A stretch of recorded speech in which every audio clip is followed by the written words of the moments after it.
Өткен жолы менің атым қожаға сабақ түсіріп бастап едік, эфир жасап, естеріңізде болса, сөйтіп жарық сөніп қалды Алматыда, бұршақ жауып, сөйтіп біз майшаммен өтіп бастап едік, онымен интернет өшіп қалды әйтеуір. Бір күшті дүниелер айтып отырсаң, енді күшті деген мен үшін маған қатты әсер ететін ойлар, ал енді ұлы пайдалы болады меніңше.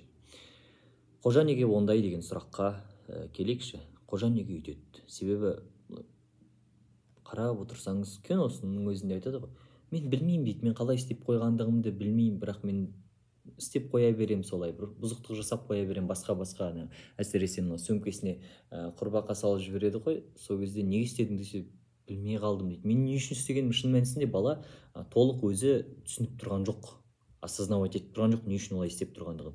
Себебі бала деген кім? Бала ол өзінің сезімдерін әлі толық түсіне алмайтын адам.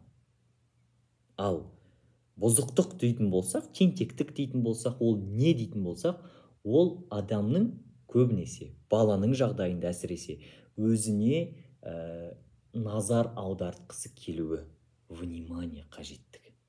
Ал қожаға неге внимание жетіспейді? Себебі құрметтілер, болашақта сіздер, енді мен көбінесе оқушылар тыңдайды ғой, отбасы құрасыздар, біреуіңіз әке, біреуіңіз ана боласыздар.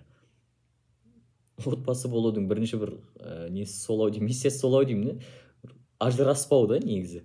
Ол қолай деген дұрыс емес, бірақ айтқым келгені, баланың толық отбасыда өсуі өте маңызды. Түрлі статистиканы қараңыз, мектеп мұғалім ретінде айтайыншы. Қандай да бір балада бір ерекшелік бар ма? Тым қырсық па? Осындай болып қалған ба? Үстетін ба? Қарсы сөйлейтін ба? Түбін қарайтын болсаң, ол не толық отбасыдан шықпаған бала болады, не көңіл бөлінбеген бала болады. Мысалы, бір оқушыларды қарасаңыздар, сабақта өте көп сөйлейді. Ананың бір айтады, мынаны бір айтады, бір қатты өте қоймайтын приколдар айтады. Ол әрине сен сабағын кетері келтіреді. Сөйтіп сен барып оның класс жетекшісін сұраңызшы, апай, мынау үйдің үлкені ме десең, я ағай, ол көп балалы отбасының, ол үйдің үлкені. Ол не деген сөз үйдің үлкені? Оған көбінесе көңіл бөлінбейді деген сөз. Түсінесіз ба? Ол басқа адамдардың өзіне қарағанына, оны тыңдағанына, уә деуіне, оған жарайсың деуіне мұқтаж. Адам оны жүрегімен сезінеді де, бәлкім мына қожа секілді кейбір әрекеттер жасап жатқанда, ол не үшін жасап жатқандығын түсінбейді өзінің. Себебі ол бала, ол жаңа айтқанымыздай сезімдерін толық түсініп үлгермеген, басқару былай тұрсын. Түсіндіңіз ба? Міне қожада да сондай нәрсе бар. Ол әкесіз өсіп жатыр. Бірақ әкесіне деген құрметі оның өте ерекше. Көрдіңіз ба? Әй, ол Қадырдың баласы деп анау айтады ғой. Сол кезде Қадыр деген сөз оның жүрегіне сондай бір жылы тиеді.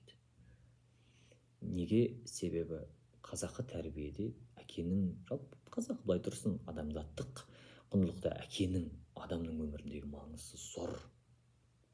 Ана бере алмайды кейбір дүниені, тек қана әке бере алады. Кейбір дүниелерді әке бере алмайды, тек қана ана бере алады. Сондықтан отбасы толық болуы баланың бақытты болуы үшін өте маңызды.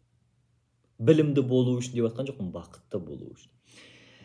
Енді қараңызшы, қожа әкесі өсіп жатыр бірінші кезекте. Ал ол әжесінің баласы дейік. Енді қазіргі психологияда қалай делінеді? Баланы ата-әжеге беріп қою, мүлдем оны өзіңнің балаң ретінде есептемеу, қабылдамау, баланың да сен менің әкем емессің, мен ата-әжемнің баласымын деп өсуі, ол жақсы дүние емес. Неге? Себебі бірінші кезекте баланың ата-анасы сенсің. Оны сезінетін жан жүрегімен, бойымен ол сен. Және ата-әже ол баланы оның болашағына үйлесетіндей өмірге дайындауы, білмеймін, ол қаншалықты мүмкін. Мысалы, мен де ата-әженің баласымын. Бірақ мен өз бір немен бөлісейінші. Мен мысалы үшін өзімнің туған әке-шешемді өзім үйленгенге дейін бір әке-шеше ретінде қатты қабылдай алмайтын. Себебі менің әжем әлі тірі. Мен оны әлі күнге дейін мен мама деймін, әжемді мама деймін. Әжем демеймін, мама деймін. Көрдіңіз ба? Ал ол дүние белгілі бір дәрежеде отбасылық дүниелерге әсер етеді. Ол қалай? Ол мысалы әкең ата анаң саған бір нәрсе айтып жатса, сен оны ата ана ретінде қабылдамайсың, сен оны аға жеңге ретінде қабылдауың мүмкін. Сондықтан оның айтып жатқан сөзіне, істеп жатқан ісіңе деген қарым қатынасың да бөлек болады.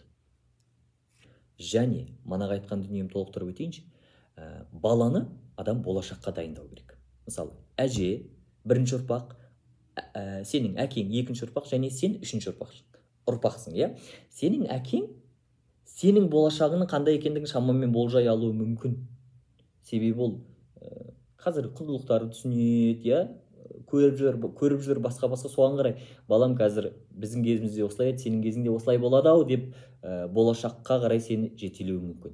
Ал ата әже ол бірінші ұрпақ ол өзі, екінші ұрпақ әкесі, үшінші ұрпақ баласы болса, баласының болашағы қандай болатын, яғни ол екі ұрпақтан кейінгі дәуірдің қандай болатындығын ата әженің болжап баланы сені соған қарай дайындауы кейде қиын ба деп ойлаймын. Бұл енді дәл осы пікір кішкене таластылау болуы мүмкін.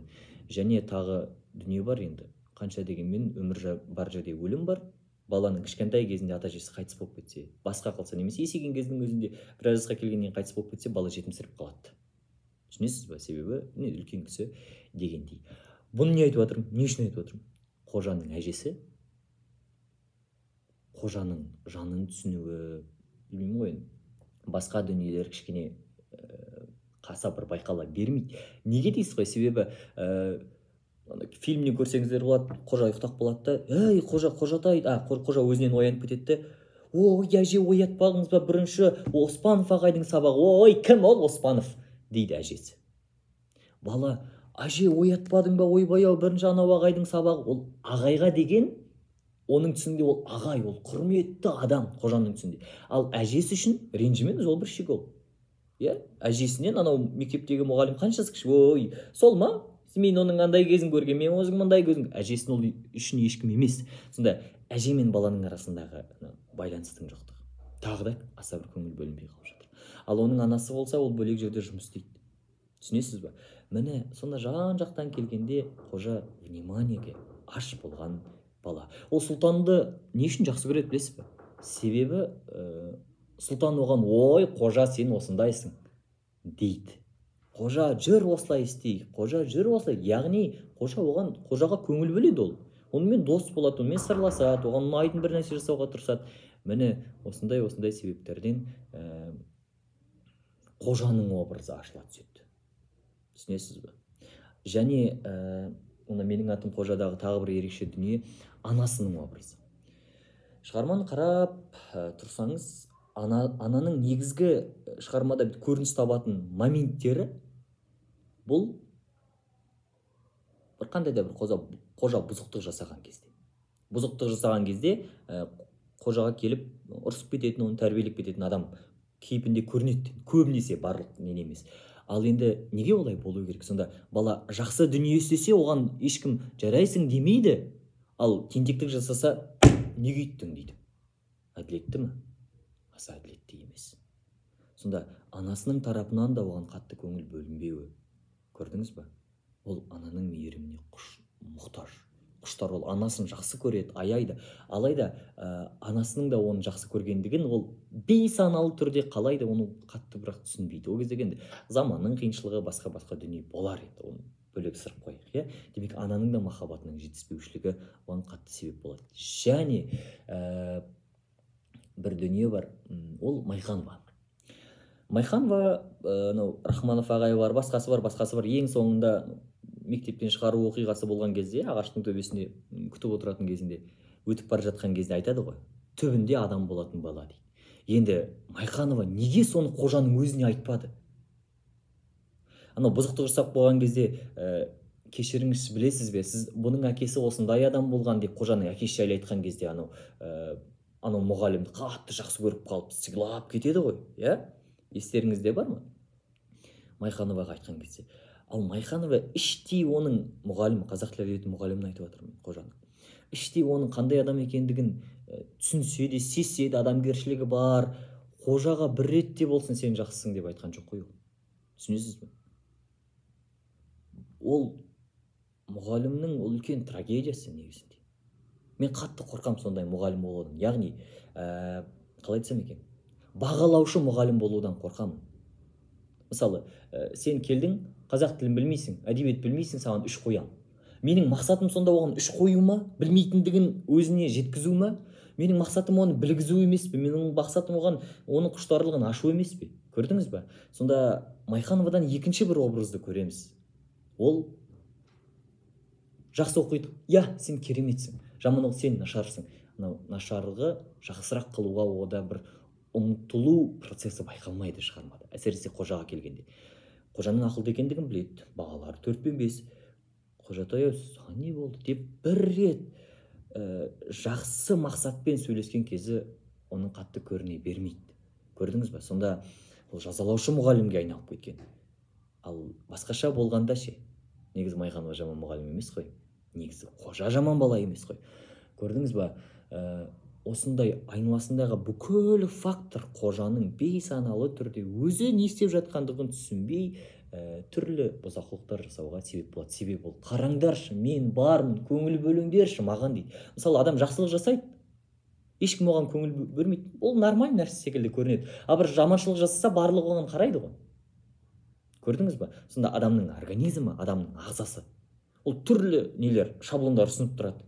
Назар керек болып тұрма, саған былай ет жібер, былай ет жібер. Мысалы, қазақта мақал бар ғой. Қазір оны хайп деп айтып жатады, пиар дейді. Атың шықпаса жері өрте дейді. Әйтеуір бір ат шығару керек. Бала да сондай. Маған қарашы дейді бала. Көңіл бөлші дейді маған. Түсінесіз бе? Сол үшін отбасылы болған кезде толық отбасылы болу маңызды. Деп келіп қожаның кішкене образы ашылған шығар. Бәлкім асығыстау. Бірақ соңында қожаның істеген дүниесі ол өте маңызды. Ол не істейді?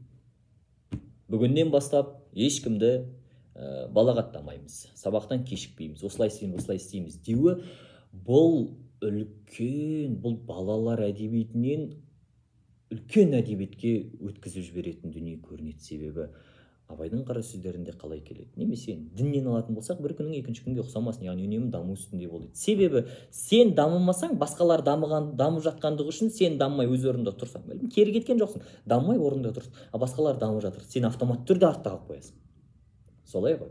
Сол секілді бір күнің екінші күніңе ұқсамасын, даму үстінде бол. Немесе Абай өміріңді күніне бір, болмаса аптасына бір, болмаса айына бір, тым болмаса жылына бір өзіңнен өзің есеп ал дейді Абай қара сөзінде. Не істеп жатырмын? Келдім қайдам, қайтсем қайдам, келдім қайдан, қайтсем қайдам, өлгеннен соң не болам деп шәкәрімде келеді ол дүние. Бір анализдің, бір ішкі анализдің болуы, мен не істеп жатырмын, қайдан келе жатырмын, қайда бар жатырмын деген дүние. Менеджмент дейміз бе, селф-менеджмент дейміз бе, оны қазіргі тілмен айтқанда тайм-менеджмент дейміз бе, to-do list дейміз бе, айырмашылығы жоқ. Маңыздысы өміріңді басқару.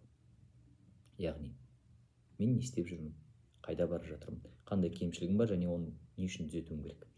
Қожа отырып алып айнаның алдынан өзімен өзі сөйлеседі ғой. Неге ол өзімен өзі сөйлеседі білесіз? Бәлкім оның басқа сөйлесетін адам жоқ. Біріншіден, екіншіден адамның ең үлкен ұстазы өзі ғой. Ұстаз ол бір нәрсені үйретуші адам ғой. Бір нәрсені үйрету үшін оның кемшілігін жақсы білу керек. Ал қожа өзінің кемшілігін жақсы біледі. Ол өзінен ештеңе жасыра алмайды ғой, себебі. Басқа адамға өтірік айтуы мүмкін, қожа іштей біледі ғой. Себебі ол ар намысы, ұяты, ынсабы бар бала. Сонысымен ерекше. Ол өзінің қателігін мойындайды. Ол қателіктің шешу жолын көрсетеді. Ендеше бүгіннен бастап ешкімге олай істемейміз дейді. Және дейді, бүгіннен бастап осылай жасаймын, егер осылай болмай қалса, ештеңе етпейді деп тұрған жоқ. Егер мен мысалы біреуге тиісіп қойсам, болды, өзіме осындай жаза қоямын дейді. Көрдіңіз бе? Ал қожаның істеген дүниесі ол өте үлкен дүние. Әр қандай мақсатқа жету үшін қожаның істеген дүниесін жасай алуымыз қажет. Бұл өзіме айтылып жатқан дүние бірінші кезекте. Қандай кемшілігім бар, оны түзету үшін не істеуім керек, ал ол жаңа өзіме уәде беріп жатырмын, осылай істеймін деп, олай етпесем өзіме қандай жаза қоямын деу арқылы өзінің нәпсісін, өзінің сол арқылы өмірін дұрыстайтын сияқты. Енді бір 15 минуттай уақыт болып қойыпты. Біз қожаның бір феноменін ашуға тырыстық. Көп дүниелер бәлкім қалып қойды. Жантасқа қатысты, жақсы көрген қызына қатысты, Жанарға қатысты, Ол алғашқы бір махаббатқа алғашқы бір шырағдан ғой, кішкентай. Енді сіздерге ұнап жатса таратыңыздар, бөлісіңіздер. Егер жаңағы екі образға қатысты қызық сұрақтарыңыз болса, бәлкім тағы да видео жазармыз. Комменттеріңізді күтеміз.